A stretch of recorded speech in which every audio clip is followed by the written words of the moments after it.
Hi, it's Tom here, and before we get into this episode of Last Orders, I just want to say a huge thank you to all of our listeners and readers who generously donate to us, either monthly or whenever you can. Spiked is free, we want to keep it free, and we rely on the generosity of our readers and our listeners to do so. So, to those who already give, a huge thank you, and to those who don't, please do consider giving whatever you can, whenever you can, to keep Spiked going and growing. Just go to spiked-online.com and hit the big red donate button in the top right of the homepage. Thanks again, and now on with the show.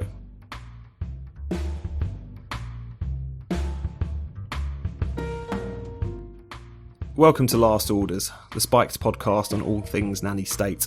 I'm Tom Slater, Deputy Editor at Spiked, and this is the show where myself and the IEA's Chris Snowdon discuss the latest in public health killjoyism, all with the help of an invited guest. Today we're joined by the author, broadcaster and comedian Timandra Harkness to discuss Boris and the sugar tax, San Francisco's vaping ban, spice in prisons, minimum pricing and much more.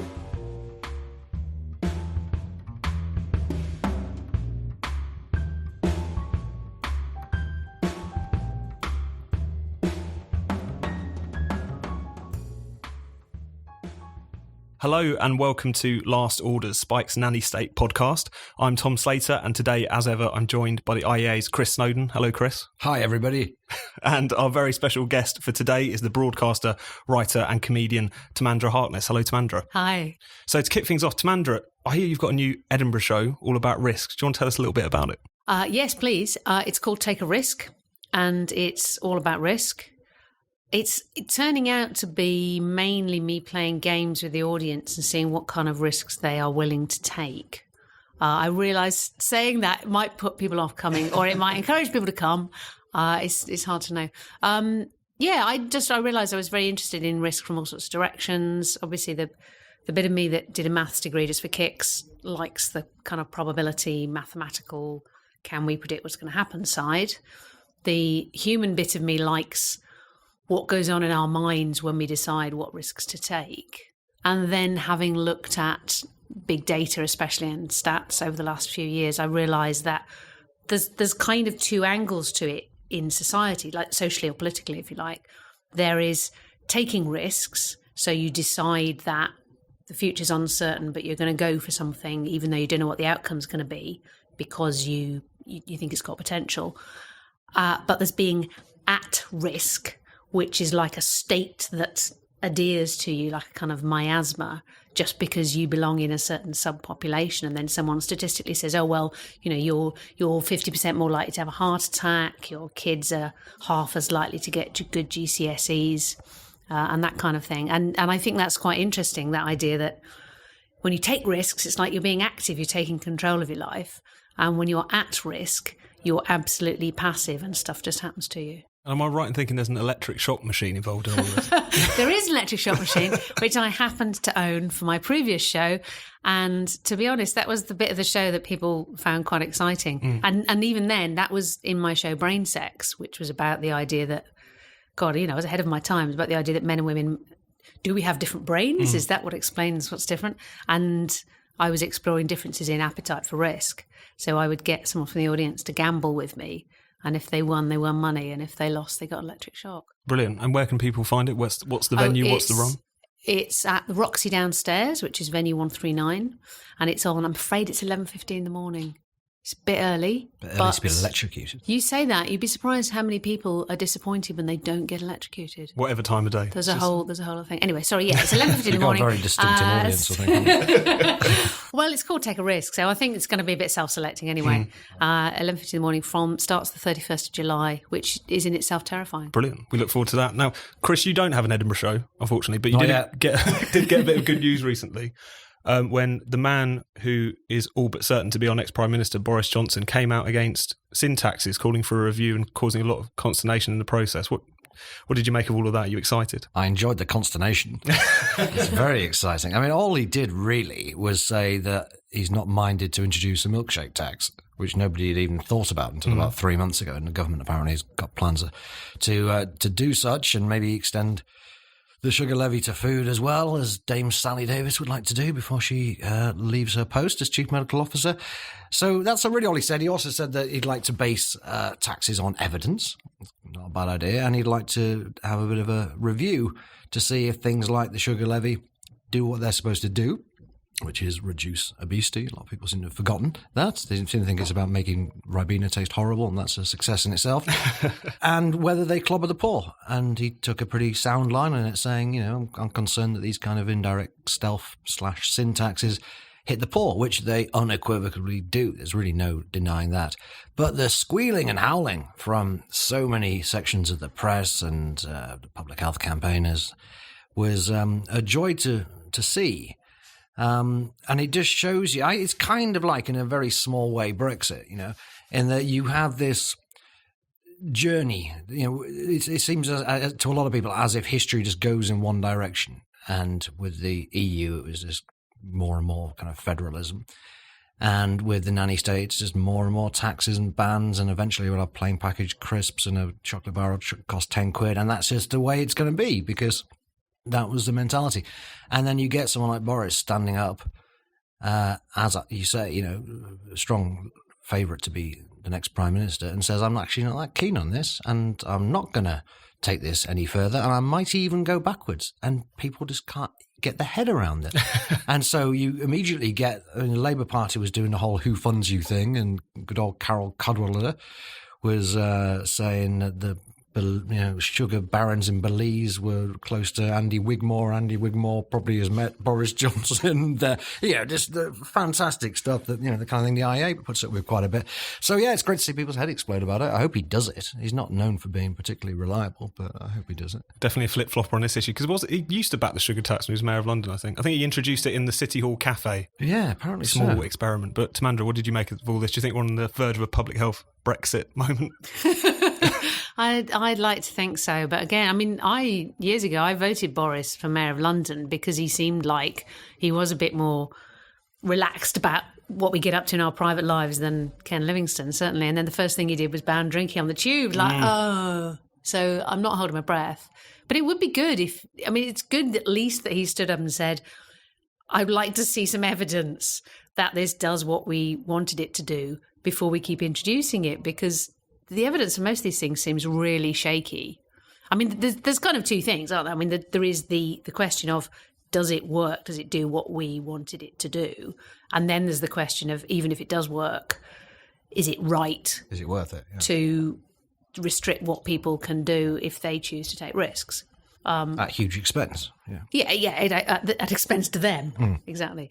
So, you know, those are two slightly different questions. But even the call for evidence, I think, is progress, because very often I heard a great phrase recently from David Spiegelhalter.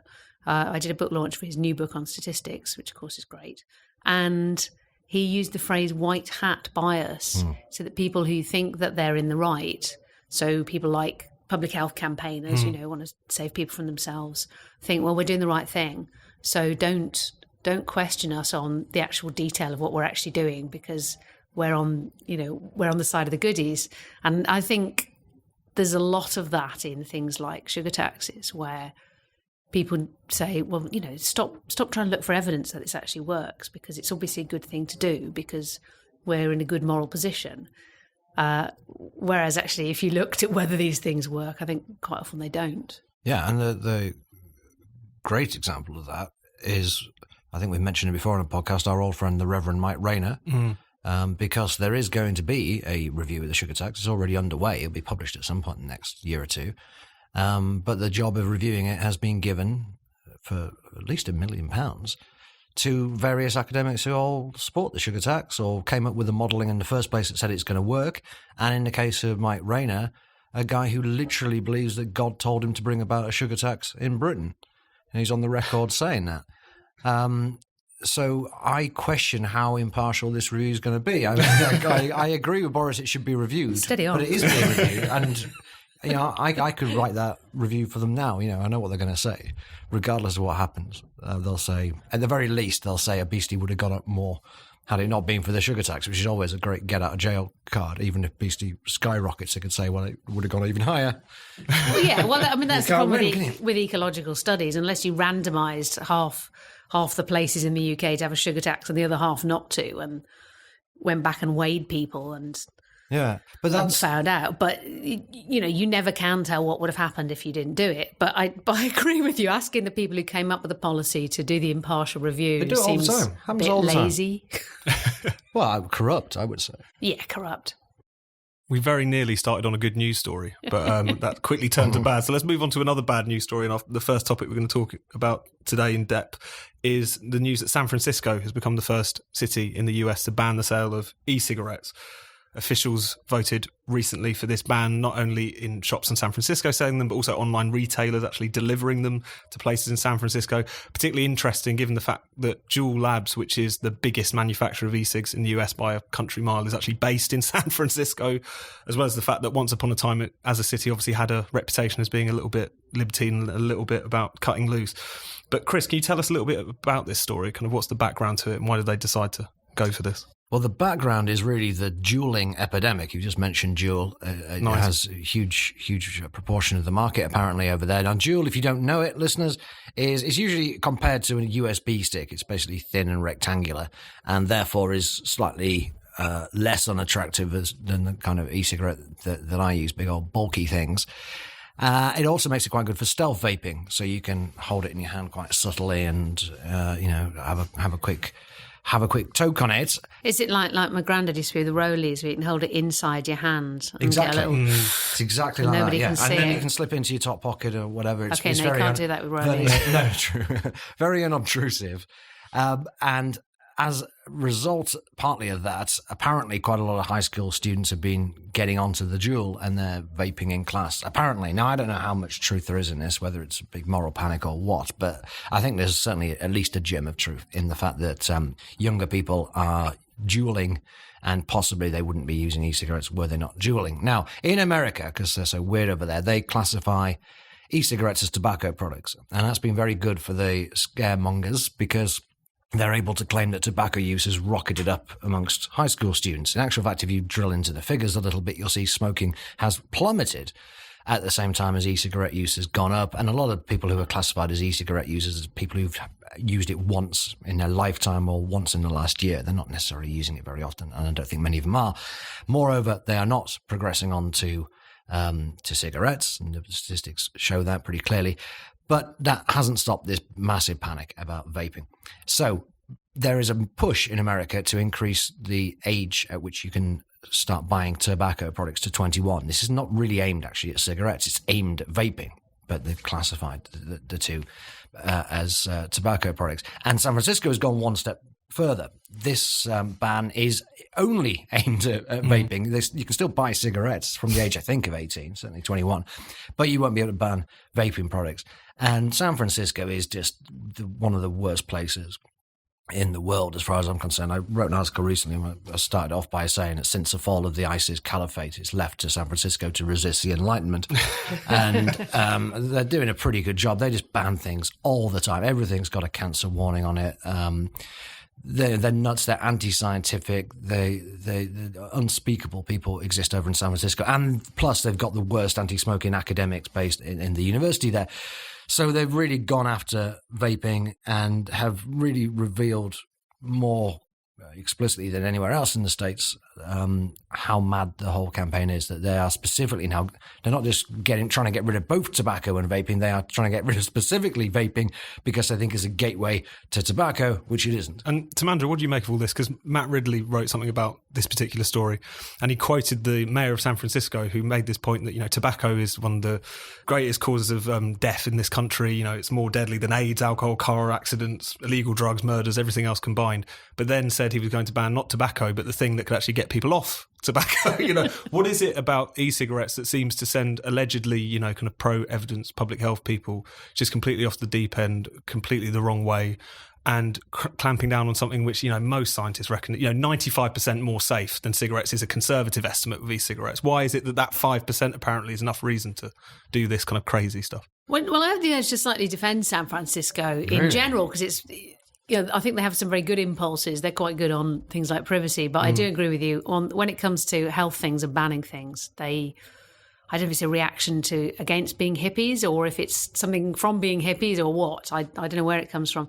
The e-cigarette ban is completely irrational, utterly irrational. I mean, most of the people I know who've given up smoking have done it through using e-cigarettes instead, and the medical evidence of trials they've done in the UK show that you're about twice as likely to give up smoking cigarettes if you use e-cigarettes than if you use patches, gum, whatever the other replacement things are. So it seems completely perverse to take away that route to not smoking cigarettes, even if you think there is some harm in them, which it seems reasonably likely. We don't really know yet. We haven't had the studies, but everyone seems to agree they're a lot less harmful than smoking. And he's right. I mean, smoking is kind of up there in the long-term health risk, really in a league of its own. People keep trying to say obesity is the new smoking or whatever's the new smoking. But really, people giving up smoking cigarettes is behind the great surge in life expectancy, which is slowing down now. And oddly enough, just as a side issue, I'm actually working a radio documentary to get out in September about life expectancy and why it's slowing down. But I can't see any rationale behind banning e-cigarettes and hanging on to cigarettes. I just think from whatever point of view, whatever you're trying to achieve, it seems crazy. The only thing I'm wondering is there some particular political thing within California? Are they leaning on Yule because they're based there, trying to get them to do something else? I mean, if you're worried about high school kids hiding them, get a minimum size. Say no e-cigarette product shall be small enough for a high school student to conceal. That's not a serious suggestion. Chris, why are they going after it? I mean, surely the logic of this is just to ban tobacco. Why would they go after e-cigarettes? I think there's a danger that we're trying to. Well, we're treating people in San Francisco as if they're rational in any way, rational, and they're not. It's just a different planet. The sooner it falls into the Pacific Ocean, the better. I hate the place. It is. I'm not kidding. What I said about ISIS. They really are the enemies of reason in the world. And the tragic thing is the rest of the states, and certainly the rest of California, starts to follow them. Then the rest of America follows California, and the rest of the world follows the states. It's very worrying, but there isn't really any logical reason. You can't say, it's probably, a lot of the time in America, lobbying does come into it in a big way. People say it does over here. I don't think it does that much, actually. But in America, they're pretty upfront about it. A lot of the FDA's anti-vaping stuff has been pushed by the pharmaceutical industry and probably the tobacco industry as well. But in San Francisco, I don't think you can even find a lobby that seems to be responsible. They're just nuts. They see this. They think it's a threat. Maybe they genuinely believe it's a gateway. One of the guys from a woman actually from one of the nutty universities over there in some tobacco center said that they might look at banning cigarettes next, but the first step has got to be banning e-cigarettes. But it is worth discussing the possibility of banning cigarettes because there is evidence that they are as dangerous, if not more dangerous, than e-cigarettes.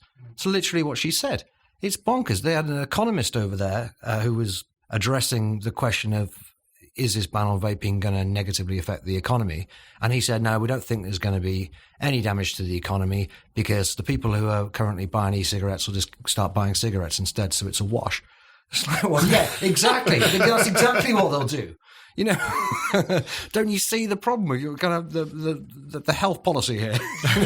Well, I hate you to write off a whole city as irrational, but you do ask yourself, what have they been smoking? Yeah, well, and injecting. I mean, this is the thing about San Francisco. It's such a shithole, really. People's vision of it is if they haven't been there for a long time, is so out of kilter with what it's actually like. I remember on the Beatles documentary, George Harrison in 1967 says he went over to San Francisco because he'd heard it was great over there, and he was just disgusted at the state of it. All these horrible, drugged-up kids living around in filth. And it's got so much worse since then. They've got a major problem with people shitting in the street. in San Francisco. It is an It's all right. absolute epidemic. They've got an app where you can map where people shit in the street in San Francisco. Yeah. Is that true? Yeah, it's absolutely true. Yeah, you can look on a map. It shows you where human waste can be found in San Francisco. But disappointingly, instead of it being a brown blob, they show it was a blue dot. Isn't that just like the worst use of technology you can imagine? I'm impressed they can do it at all. I'd like to know how they do some kind of very elaborate GPS. It does say system. a lot about a city where you've both got like the richest and the most high-tech people in the world and probably the greatest density. I'm making this up, may not be true, but certainly to the naked eye, the greatest density of drug-using homeless people in the same city. They've got more homeless people in San Francisco than we have in the entire of the United Kingdom. They've got thousands and thousands of syringes lying around the place, but they're banning plastic bags and vaping. It's just unbelievable. I do admire, Chris, your ability to sound like someone at least twice your age. Listeners, you'd never believe he's under 60, would you?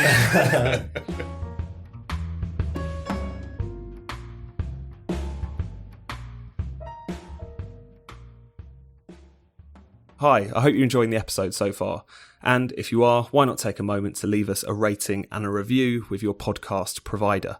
It takes just 30 seconds and is a great way to help us reach new people. Now, on with the show.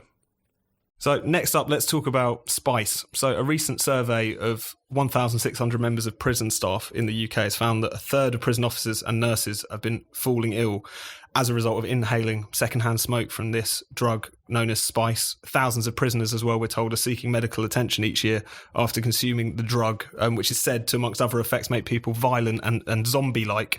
So this is a synthetic form of cannabis, was until relatively recently a legal high, but despite now being banned by the UK government, has spread in prisons and also among the homeless like wildfire. So Chris, do you want to tell us a little bit more about spice? What is it and what problems is it causing? Well, you described spice pretty well. It's the zombie drug that has been, it used to be a legal high. And then I think 2 years ago in the Psychoactive Substances Act, it was banned and nobody's ever used it since because that's how prohibition works. So that was great. End of the story, really. And they banned smoking in prisons around about the same time, kind of at a phased rolling. Now, the ban on smoking in prisons is pretty interesting. It kind of started with this sex offender who's in jail, and he lodged a court case. He doesn't like secondhand smoke. And this backs up, actually, my theory that people who object to smoking are perverts and criminals. You heard it here first.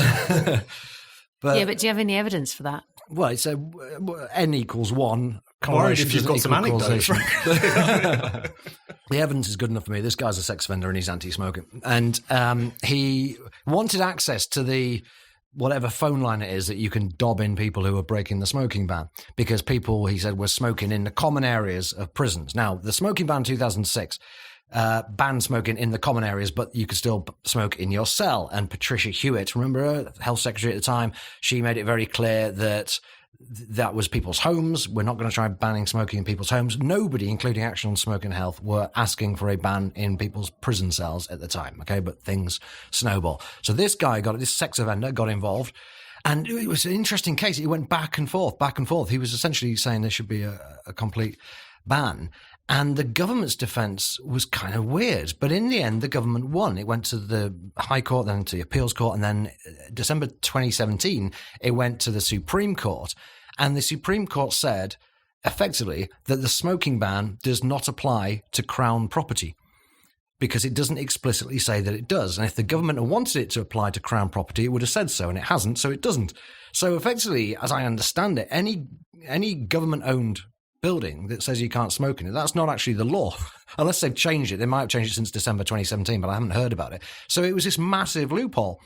But anyway, it didn't really matter by then because the government had already committed to totally smoke-free prisons, indoors, outdoors, common areas, prison cells, the lot. Action on Smoking Health said this won't cause riots, even though there's been loads of riots around the world whenever they bring in smoking bans. And there were loads of riots in Britain, Birmingham, various places. Birmingham was the biggest one. Place was on fire for quite a while. There were riots. Violence is at an all-time high. You might remember good old Rory Stewart saying last year that he was going to bring down prison violence, otherwise he was going to resign. Of course, he got a sideways move. I don't think they'll bring down prison violence significantly until they let them smoke again. But what they are doing as a partial substitute is they're getting on the spice. And although secondhand smoke wasn't really an issue before, As far as I can tell, there weren't many prison officers complaining about it or anything. Now, secondhand spice smoke is a massive problem, and you get in the kind of hospitalizations and people passing out and all this kind of stuff. So it's a wonderful example of how prohibition always works. And on that point, I mean, it was even interesting. I mean, the only reason anyone ever seemed to smoke spice to begin with was because of the fact it was cheaper and legal, the alternative to cannabis. It was always had a pretty bad rep, but it was interesting as well. You mentioned the psychoactive substances bill. That seemed to me to be such a ridiculous piece of legislation as well. I remember they had to put out, because the definition of what was a psychoactive substance, what was a legal high that they then wanted to criminalise, was so broad, they ended up putting out this disclaimer that food, alcohol, tobacco, nicotine, caffeine and medical products would be exempt. They had to explicitly exempt tea and coffee. It tells you something about where we've ended up. It's not a good sign for a law, is it? Where you have to explicitly say you can still drink tea. It's a warning bell should be going off at that point. It's not going to go down. Well, Timandra, what do you make of all this? Well, it does seem pretty. I don't know a lot about prison reform, but it does seem pretty common sense to me that if one of the few things people can do to relax and chill out in quite a bad situation for them is to smoke, and you take that away, then you're heading for trouble. And certainly, I mean, spice is a really nasty thing. I think spice does make people violent and aggressive and quite out of it. And of all the things you'd want prisoners on, it wouldn't be that. Yeah, I think so. I mean, it's obviously two slightly different but linked issues. I'm sure illegal drugs in prisons has always been a problem, but I can't help agreeing that banning cigarettes is going to exacerbate that. It is very funny. It's so Crown property. So basically, is that just so that the Queen can basically smoke wherever she wants? Because otherwise, she'd be living in Crown property and then not be allowed to smoke in her own home, would she? Well, Buckingham Palace, definitely you can smoke in, because the Queen told them to take down the no smoking signs. When the smoking man came in, she either took them down or they were trying to put them up and said, no, we're not having that. I mean, not that she smokes or anything, but she just doesn't agree with that. So I guess that's Crown property. I don't really know the difference between Crown property and government property. What is there a difference? Don't know. So never a property lawyer when you need by one. The government, would that count as Crown property? A police station? No, I think Crown property is like belongs to the Crown, so it's like central government. I mean, probably Westminster, isn't the Palace of Westminster? Yeah, couldn't you still smoke there if you wanted to? You can in theory still smoke there. Yeah. They won't let you. I think listeners should try this stuff out. Go to your local library, police station, Buckingham Palace, give it a go. House of Parliament, top of a swan. I don't know. This is like not that. official legal advice I'm giving here. I'm not responsible for anything that may happen. It's quite an interesting dynamic, though, that the way that it happened, and I think it reflects the fact that although, yes, governments are quite open to the idea of banning things, and whenever there's something must be done, let's ban something, is quite a common impulse amongst governments. Say that again. There is also that pull factor of individuals saying, well, I insist on being protected from this other thing that somebody else might do, and the way I want to be protected is I want someone to ban it. And then at that point, the authorities are naturally going to say, well, okay, well, this is easy for us then, because all we have to do is stop other people from doing something, and it's not really going to cost us anything. We might even get some fine money, but there is that kind of, I think, double dynamic that sometimes it's not necessarily a push from above; it's a pull from individuals who have decided that not only sex offenders, but it's just that instead of people being able to go, well, you know what, you have to have a bit of tolerance and other people have annoying habits and we just have to rub along together. And I'm sure I've got habits they don't like sex offending, or probably more innocuous ones in most cases. Sex offending should be banned, to be fair. I think it is, actually. I think the fact that he was in prison, it does suggest that's true. But that also does worry me, that way that instead of us going, you know what, I don't like your habits, particularly I don't like fox hunting, personally, I don't like people having piercings. I'm really squeamish about it. But I don't go around saying nobody should be allowed to have a visible piercing. And it seems like, especially the things in relation to prisons, also stuff around hospitals, mental hospitals as well, mental health hospitals. It's just really the nanny state. It's most kind of nasty and petty when you think about it. You know, all these things to move, not allow people smoking outside of hospital doors. You know, people with severe mental illness not being able to smoke, even not just in the buildings in which they live, but actually, on the grounds, etc. And then with the prison problem as well, it's not even, is it going to make matters worse? But there's just something so nasty about all that. Some people in very tough conditions. Yeah. It's very vindictive in mental health institutions. I think with prisons, you could almost make the argument, well, you're there to be punished. Smoking's enjoyable. We're taking that pleasure away. You could make that case, right? Small pleasure, though, right? In comparison to. It's probably it's a big pleasure smoking anyway, probably especially in prison. But maybe that would act as a deterrent, right? 80% of prisoners smoke. Is that right? You can't smoke when you go to prison, so think twice about it. It probably wouldn't work as a deterrent, but I'm just throwing it out there, right? But mental health institutions, we're not talking about criminals. We're talking about people who need help. And, there are people in mental health institutions who sign themselves out early or resist going for help because they know they won't be able to smoke in the gardens. Right? They ban you from smoking everywhere in these places. And it's just so unnecessary and cruel and vindictive. I long for the days, many years ago, my auntie was going through a stressful time and she said she was trying to give up smoking and the doctor said to her, don't give up smoking, keep smoking, otherwise I'm going to have to put you on Valium and that's much worse. Yeah. Well, I think there's a serious point in there, which I think the rise of opiates and antidepressants, it does correlate pretty well with the decline in smoking. I think there is a connection. But again, I can't prove it. It's like my sex offender theory. I'm working on this. I'm doing more field research, but I'm throwing it out there to start with. Maybe somebody else can pick it up and run with it. I'm busy.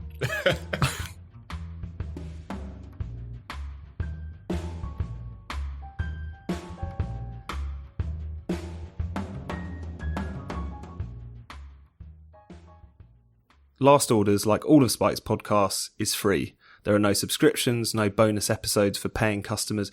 We want to reach as many people as possible. But to help us do that, we rely on the generosity of our listeners. So if you enjoy the show and have a bit of money to spare, please do consider making a donation. Anything you give is greatly appreciated. Now, back to the show. So finally, let's turn to our final topic and our old friend, minimum pricing. So official figures released this past month suggest that the Scots are drinking less than they did before minimum unit pricing for alcohol came into force in Scotland in May last year. Minimum pricing, of course, is this big flagship policy of the SNP, held up for years by legal challenges, but we finally it's been in place for just over a year now. And people are already hailing it as a huge success on the back of these figures. I think even Irish PM Leo Varadkar has said he's going to look again at minimum pricing. Chris, what did you make of these numbers? Are the claims being made about the great success of minimum pricing all they seem to be? This is so frustrating because it's the media dropping a ball again.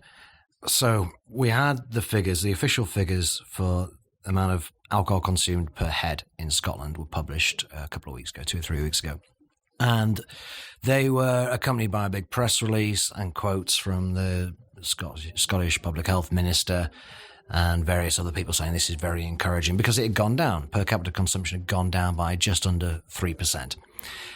Right, a couple of things about this. Firstly, minimum pricing only came in May 2018. So this is not the first 12 months of minimum pricing, regardless. Secondly, a decline of just under 3% is par for the course, quite honestly. It's certainly not unusual. The consumption has gone down 9 out of the last 11 years. In Scotland, it's gone down by more than 3% in a couple of those years. There's nothing special or unique about a decline of that magnitude. Nevertheless, it's still, I guess, fairly interesting. I suppose if it had gone up a lot, I would have said, there you go, minimum pricing has failed. But it was reported as a great success for minimum pricing. Very few journalists bothered to even mention that we're only dealing with 8 months of minimum pricing in the first 4. Didn't have minimum pricing. But the really frustrating thing was the following week, the same body, I think the same body, but certainly the government put out figures for the number of alcohol-related deaths in 2018. Now, same caveats apply. It was only 8 months minimum pricing, but the number of deaths went up, right, by about 1.5% from memory. Nobody covered this. There was no press release. As far as I know, there was no comments from anybody in government or anyone from public health. It was completely buried. Not a single newspaper even mentioned it. Can you imagine if deaths had fallen by any amount? It would have been everywhere. Really, these two sets of figures, by the way, should have been published on the same day, and then maybe a bit more difficult for people to cherry pick. But it's just so pathetic, I mean, the primary outcome for minimum pricing clearly is alcohol-related death. It's not consumption per se. You might expect those to go in the same direction, but not necessarily. In this particular instance, they didn't. But to completely ignore it, having paid so much attention to a very similar bit of data only a week earlier, I think was utterly negligent on the part of the press. I can understand public health people wanting to bury it, but I don't understand why the Times and the Sun did as well. I mean, it's kind of revealing as well, because as you say, the argument was always made that this is about just saving lives. I think they even put a number on it at one point. As the 58. This is the thing. I mean, so people were coming back and saying, when I was raising this, last week, I think, people were saying, well, you wouldn't expect to see an impact in the first year.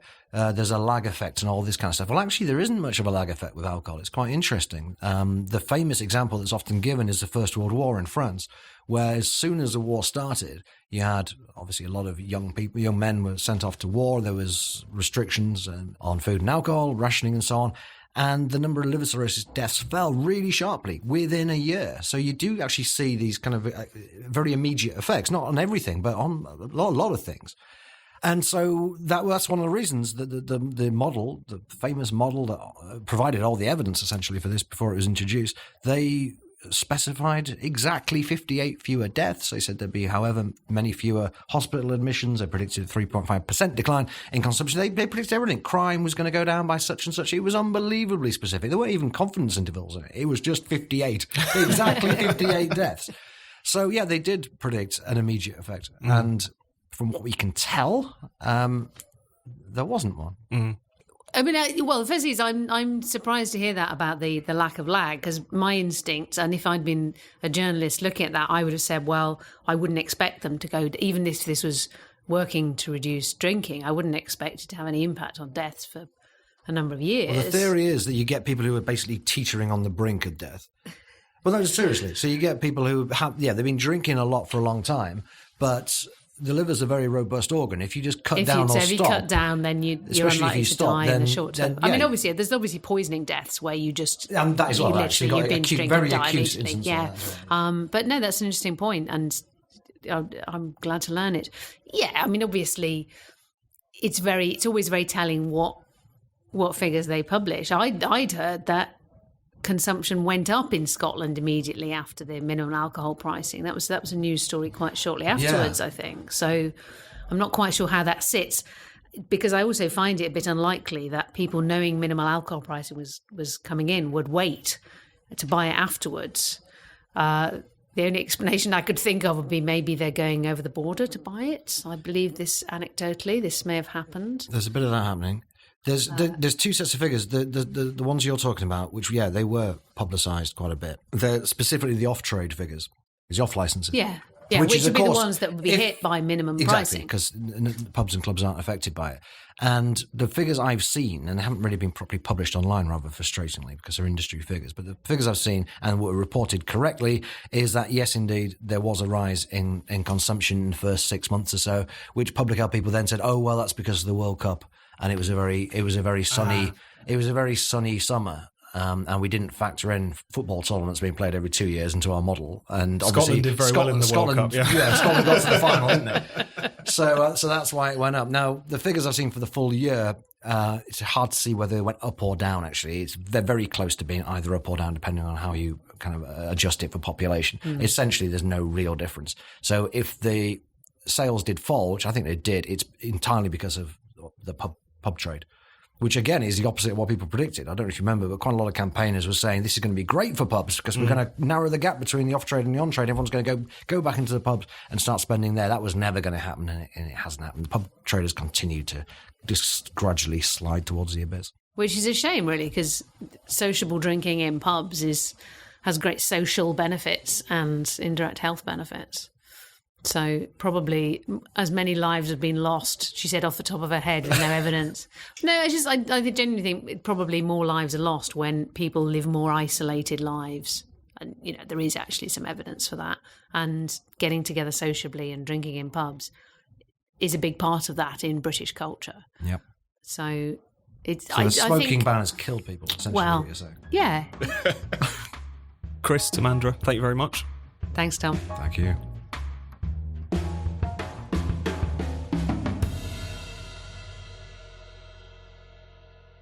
You've been listening to Last Orders. Be sure to subscribe to this podcast wherever you get your podcasts. Do give us a rating, a review, and perhaps even a donation.